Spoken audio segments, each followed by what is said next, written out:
Apakah gigi bungsu perlu dicabut atau tidak? Jawabannya tergantung kondisinya.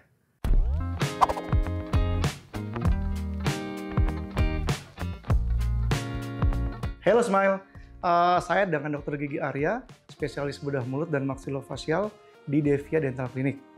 Pada segmen Dentist Education kali ini, saya mau membahas tentang apakah gigi bungsu perlu dicabut atau tidak.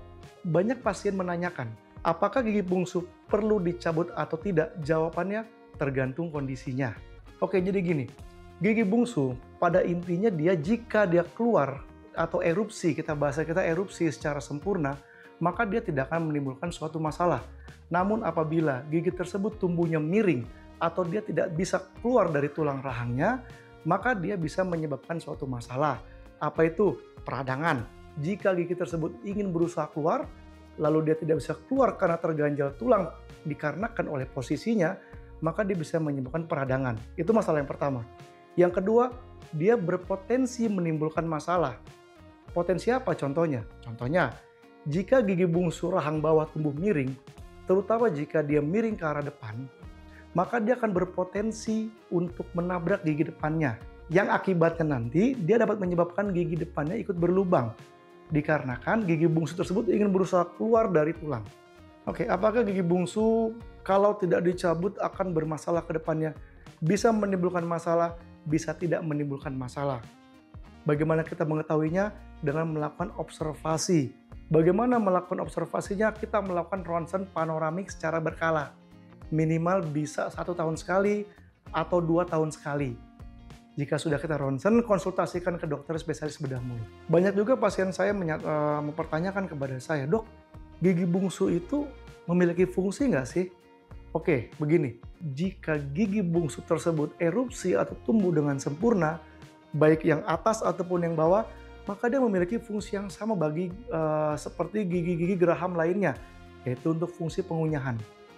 Namun, jika gigi bungsu tersebut tidak tumbuh, tidak erupsi, atau erupsi sebagian, biasanya dia hanya akan menimbulkan masalah-masalah seperti perkulitis atau peradangan pada jaringan lunak, atau dia bisa menimbulkan gusi bengkak, sehingga masalah-masalah tersebut malah menimbulkan penyakit yang dikeluhkan oleh pasien. Gigi bungsu itu pada umumnya tumbuh. Pada usia 14-15 benih tersebut sudah ada. Hingga masa selesai berhenti pertumbuhan, yaitu usia 23. Pada masa-masa tersebut, ada pasien yang dia mengetahui bahwa gigi dia impaksi dan berpotensi menimbulkan masalah, maka dia cabut pada usia tersebut. Lalu, kapan yang paling tepat, Dok? Yang paling tepat, 1, jika sudah menimbulkan suatu masalah atau keluhan. Keluhan yang berulang, nyeri, hilang timbul, terkadang nyeri sampai ke kepala satu sisi. Kadang ada yang merasa bangun tidur tidak fit dan dia bengkak di gusinya atau di rahangnya. Itu berarti gigi tersebut sudah menimbulkan masalah, sehingga saat itulah saat yang paling tepat.